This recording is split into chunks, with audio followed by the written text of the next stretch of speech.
Welcome to day 63. 63 days. That's a lot of days reading the Bible. I think the saying is 21 days for a habit. I don't know, 7 days, 21 days, 11 days.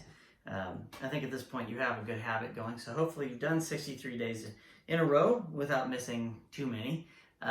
So day 63, we're in Numbers 16 and 18. Fairly short. But all along, we've seen the biggest point of this is that the Israelites just complain. That's plain and simple. They just complain about everything. And God just continually forgives them. Now, there's punishment in there, and I'm going to read a couple things and remind you what you read. But Moses intercedes. There's an intercession for the people. And for us, that intercessory person is Jesus. So let's get at it. Another complaint, chapter 16, verse 19. Meanwhile, Korah had stirred up the entire community against Moses and Aaron, and they all gathered at the tabernacle entrance. Then the glorious presence of the Lord appeared to the whole community, and the Lord said to Moses and Aaron, "Get away from all these people so that I may instantly destroy them."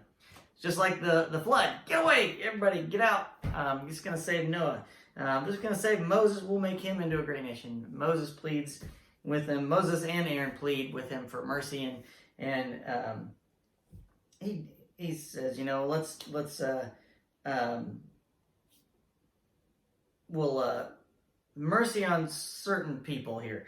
So the awesome response of God at this point. You got to remember, it took 1,600 years from Adam, the beginning of creation, to Noah before he destroyed the earth. It took a long time, and I mean, just in the first Adam and Eve's kids killed each other. So Cain killed Abel, and it was just sin, and lots of issues. But 1,600 years of mercy before he finally destroyed the earth with a flood. And so now here we have he's picked his people. There's there's a million of them at least.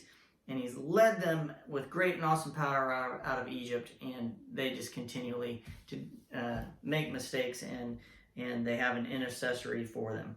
So God's awesome power in verses 31 through 35, and where he opens up the earth and swallows them and their families whole, Korah's family, and then closes back up. What an awesome thought that is, and that happens in the end as well, where the sheep and the goats are separated, and then all of a sudden they are dropped into the lake of fire. So something to think about, the awesome power of God. That would be another list to make if you wanted to make one. All the awesome things that God has done, his power. And then another complaint. This is incredible. It's like, did you not see what I just did to Korah and his family? So this one's in 1641. But the very next morning, the whole community of Israel began muttering again against Moses and Aaron, saying, "You have killed the Lord's people." It's like, what? People were idiots. And then the response in verse 49, 14,700 people died in the plague that God had given them, in addition to those who had died in the affair involving Korah. So it's just one thing after another with them. It's almost like they're gonna fail without a doubt. Well, they do. So, spoiler alert, they fail. And then let's talk about tithing. Another example of tithing. So this in my list, I added this to my tithing list. Chapter 18, verse 21. It says, "As for the tribe of Levi, your relatives, I will compensate them for their service in the tabernacle. Instead of an allotment of land, I will give them the tithes from the entire land of Israel." So all the tithing that people are doing, God's saying, I'm just going to give it to the Levites. Okay, now here's the cool thing about this is I always wondered what pastors did. Well, do pastors tithe? And I have some friends who are pastors, and they're like, yeah, they tithe on what they've been given, which is great. That's an awesome thing. Well, it's actually biblical. So you should have read this in verse 26. "Give these instructions to the Levites. When you receive from the people of Israel, the tithes I have assigned as your allotment, give a tenth." And there again is another example of a tenth.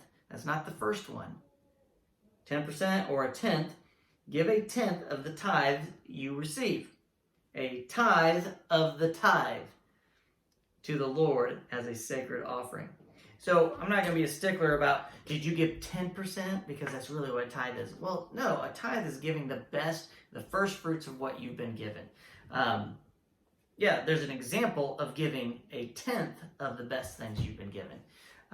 So you decide. I'm not God. You have to deal with that yourself. So we have the complaining that's constant, and inevitably they just can't get away from it, and which pretty much is like the rest of us.